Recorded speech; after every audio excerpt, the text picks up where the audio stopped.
Praise the Lord. நாவு. நம்முடைய நாவும் நெருப்பு தான். அது அநீதி நிறைந்த உலகம். நம்முடைய அவயங்களில் நாவானது முழு சரீரத்தையும் கரைப்படுத்தி ஆயுள் சக்கரத்தை கொளுத்தி விடுகிறதாயும் நரக அக்கினியினால் கொளுத்தப்படுகிறதாயும் இருக்கிறது. யாக்கோபு 3:6 நம் சரீரத்தில் உள்ள எல்லா உறுப்புகளை பார்க்கிலும் நாவானது சிறிய அவயமாய் இருந்தும் மனுஷனுடைய வாழ்க்கையை திருப்பி போடுகிறதாக இருக்கிறது.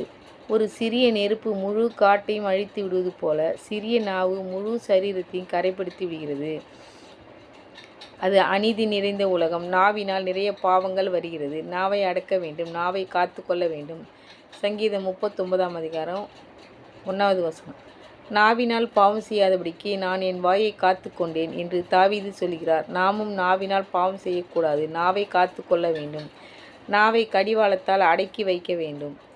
நான் மௌனமாகி ஊமையன் போல் இருந்தேன், நலமானதையும் பேசாமல் அமர்ந்திருந்தேன் என்று தாவீது சொல்கிறார்.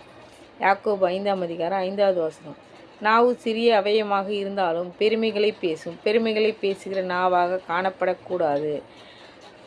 நாவை ஒருவனாலும் அடக்க முடியாது என்று சொல்லப்பட்டிருக்கிறது. நாவை அடக்க வேண்டும். யாக்கோபு 1:26 நாவை அடக்காமல் தன் இருதயத்தை வஞ்சித்து தன்னை தேவ பக்தியுள்ளவன் என்று எண்ணினால் அவனுடைய தேவ பக்தி வீணாக இருக்கும்.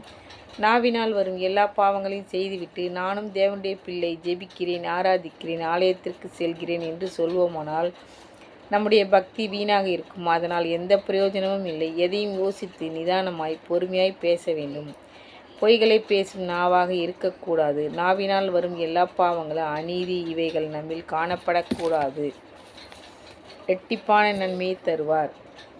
இரட்டிப்பான நன்மையை தருவேன், இன்றைக்கே தருவேன். சகரியா 9:12 எல்லாவற்றையும் இழந்து தாவீது யோசேப்புக்கு இரட்டிப்பான நன்மையை கொடுத்தார். கர்த்தர் உங்களுக்கு இரட்டிப்பான நன்மையை தருவார். கடந்த ஆண்டிலே எதையெல்லாம் இழந்து கண்ணீர் விட்டீர்களோ எல்லாவற்றையும் இரட்டிப்பாய் தருவார். சரீர சுகத்தை இழந்திருக்கலாம். நீங்கள் செய்த தொழில் நஷ்டப்பட்டு இருக்கலாம். சமாதான சந்தோஷத்தை, ஆசீர்வாதத்தை இழந்திருக்கலாம். எதுவாக இருந்தாலும் அவற்றை இரட்டிப்பாய் உங்களுக்கு திரும்ப தருவார். தாவீது எல்லாவற்றையும் இழந்து நெருக்கப்படும் போது எல்லாவற்றையும் திரும்ப கொடுத்தார். நீங்களும் இழந்து போன நன்மைகளை திரும்பவும் பெற்றுக்கொள்வீர்கள். கர்த்தர் நன்மை செய்கிறவராய் இருக்கிறார். அவர் நன்மையானதை தருவார். இரட்டிப்பான நன்மையை தருவார். இரட்டிப்பான சந்தோஷத்தை தருவார். இரட்டிப்பான உயர்வை, ஆசீர்வாதத்தை தருவார். ஏசாயா 61:7 உங்கள் வெட்கத்துக்கு பதிலாக இரண்டத்தனையாய் பலன் வரும். உங்கள் வெட்கத்திற்கு இரட்டிப்பான பலனை தருவார். எந்த அளவுக்கு கடந்த ஆண்டிலே உபத்திரப்பட்டீர்களோ அந்த அளவுக்கு உங்களை உயர்த்துவார். எந்த அளவுக்கு வெட்கமும் அவமானமும் அடைந்தீர்களோ அதற்கு பதிலாக இரட்டிப்பாய் மேன்மைப்படுத்துவார்.